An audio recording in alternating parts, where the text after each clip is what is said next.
Penanganan TPPU harus komprehensif dilakukan. Kita harus 2 atau 3 langkah lebih maju dari para pelaku. Konstruksi hukumnya nggak mungkin hanya disampaikan Harvey Moise. Itu bisa menetapkan bahwa Sandra Dewi itu selaku pelaku pasif ataupun bukan.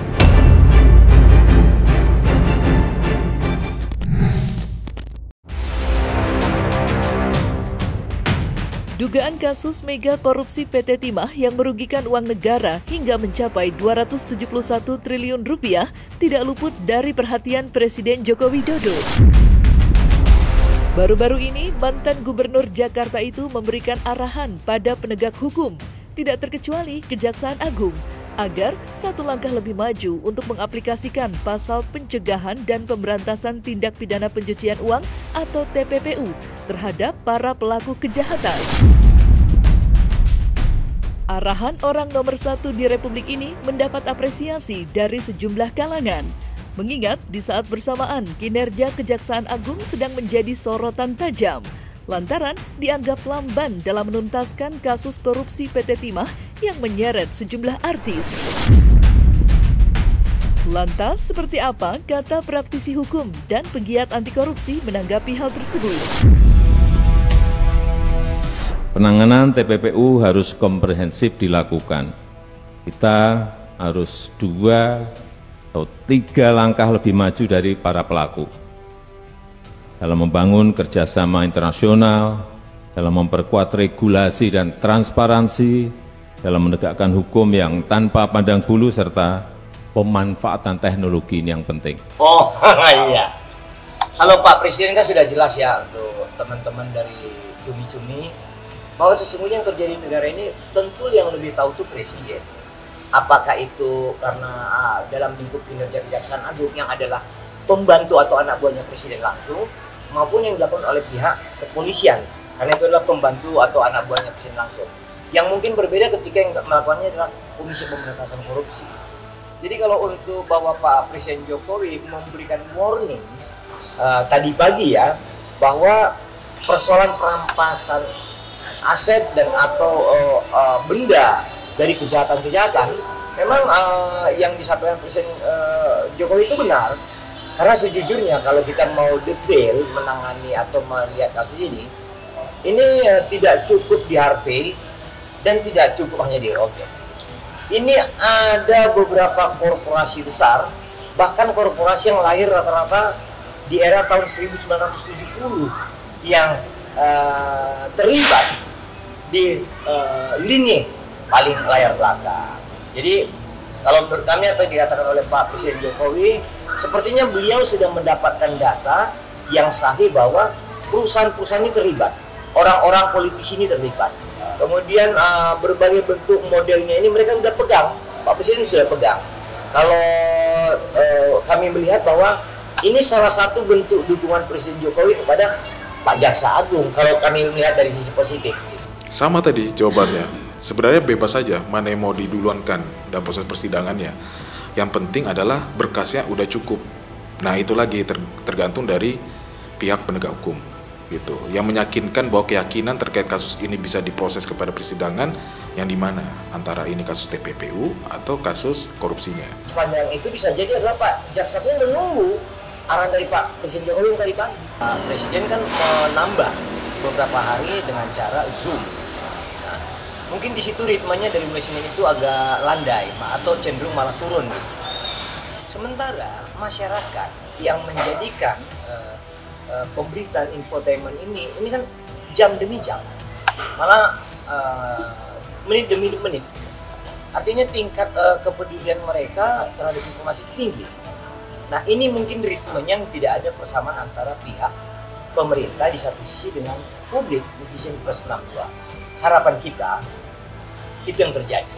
Semoga tidak ada hal-hal buruk yang mempengaruhi psikologi, bahkan kinerja aparat Kejaksaan Agung itu sendiri. Sepertinya bukan berarti melempem saat ini Kejaksaan, tapi saya memandangnya dari perspektif kacamata hukum saya, bahwa memang Kejaksaan itu saat ini lagi melakukan proses penyidikan.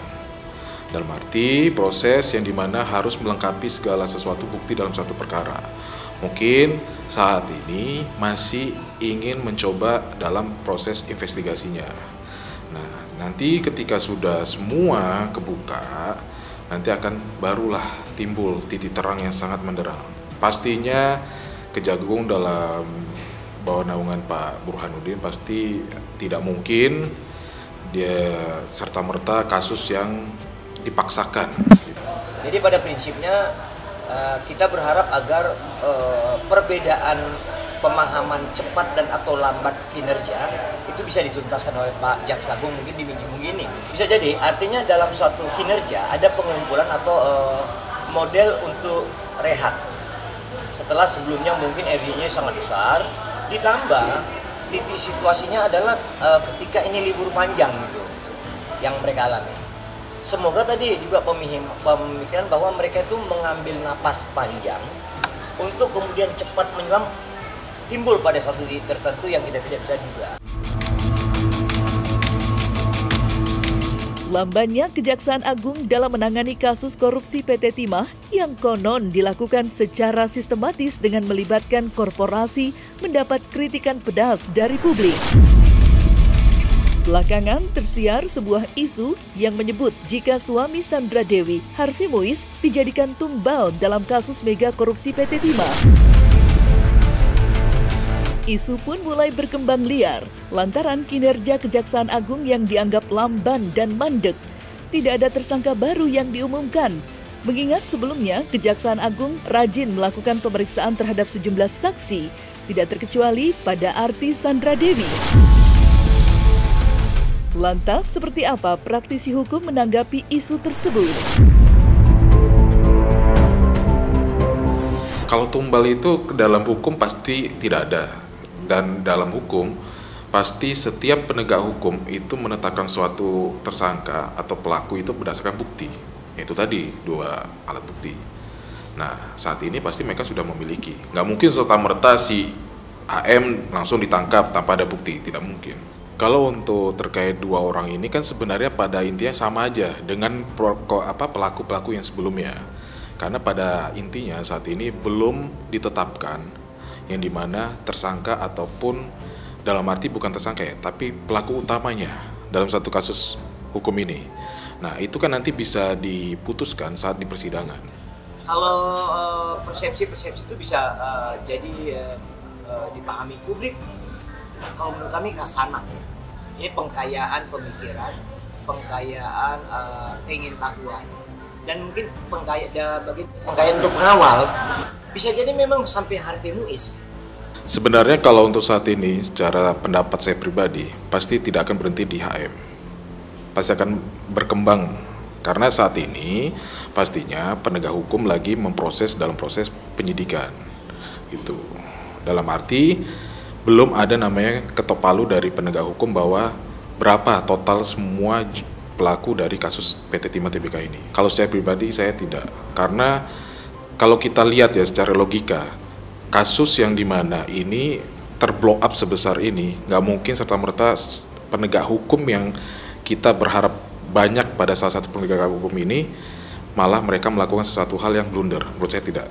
Kalau seberapa besar saat ini kita belum bisa pastikan, karena kan proses persidangannya belum berjalan. Meski baru sekali dilakukan pemeriksaan, di media sosial nama Sandra Dewi mendapat sentimen negatif dari netizen. Bahkan tidak sedikit yang menginginkan agar Sandra Dewi segera ditetapkan sebagai tersangka, menyusul sang suami yang sudah terlebih dulu ditetapkan sebagai tersangka.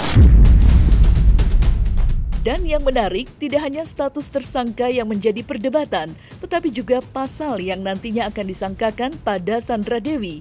Apakah TPPU aktif atau pasif? Jika dilihat dari kacamata hukum, seberapa besar peluang Sandra Dewi ditetapkan sebagai tersangka? Dan pasal apa yang akan disangkakannya? Dan berikut pandangan pakar hukum terkait hal tersebut.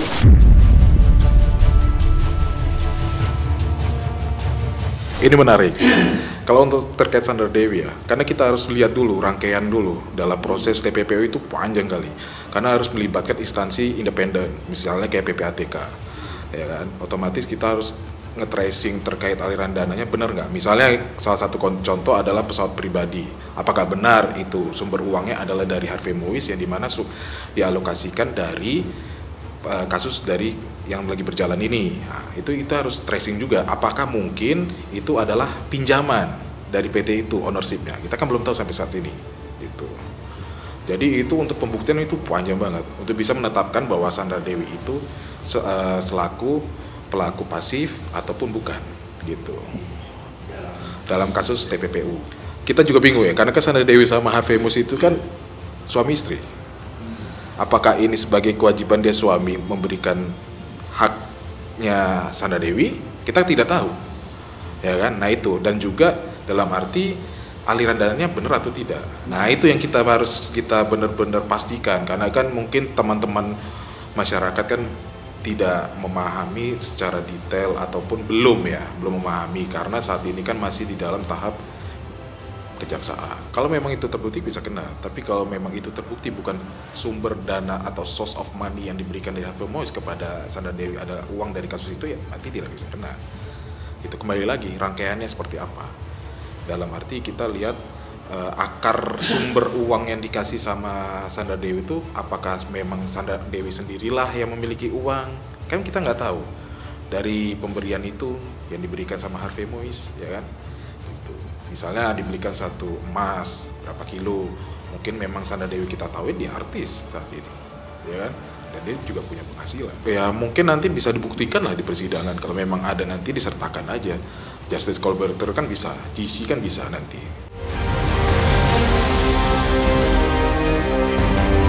Robert Bonus Susatya atau RBT, namanya mulai ramai menjadi perbincangan banyak orang usai diduga terlibat kasus mega korupsi PT Timah yang juga menyeret sejumlah nama artis tanah air.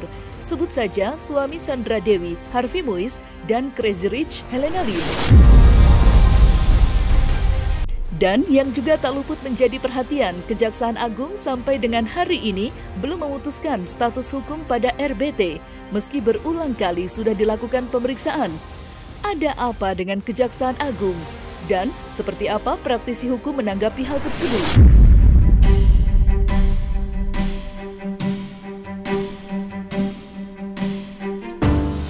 Nah, pastinya penegak hukum ada perspektif ataupun kacamata hukum tersendiri. Mungkin saat ini RBS belum terbukti melakukan atas tindak pidana tersebut gitu. Makanya mungkin perlakuannya agak berbeda gitu. Pastinya kan setiap perlakuan yang diterapkan kepada si pelaku itu berdasarkan bukti yang telah diperoleh oleh kejaksaan. Kalau menurut saya sih bukan karena sulit ya. Mereka lagi menggunakan prinsip kehati-hatian. Biar nanti unsur hukum ini lebih tetap dan lebih pasti. Karena kan kita kalau setiap menetapkan suatu kasus, otomatis mereka memandang satu yang penting adalah bukti tadi. Kalau tadi bilang apakah ini tergolong kepada kejahatan korporasi, otomatis satu kesatuan itu luas. Berarti kan butuh bukti yang banyak. Nah, mungkin saat ini adalah pendapat saya pribadi lagi ditetapkannya perorangan. Tapi kita nggak tahu ke depannya nanti, ya kan, seperti apa kasus ini.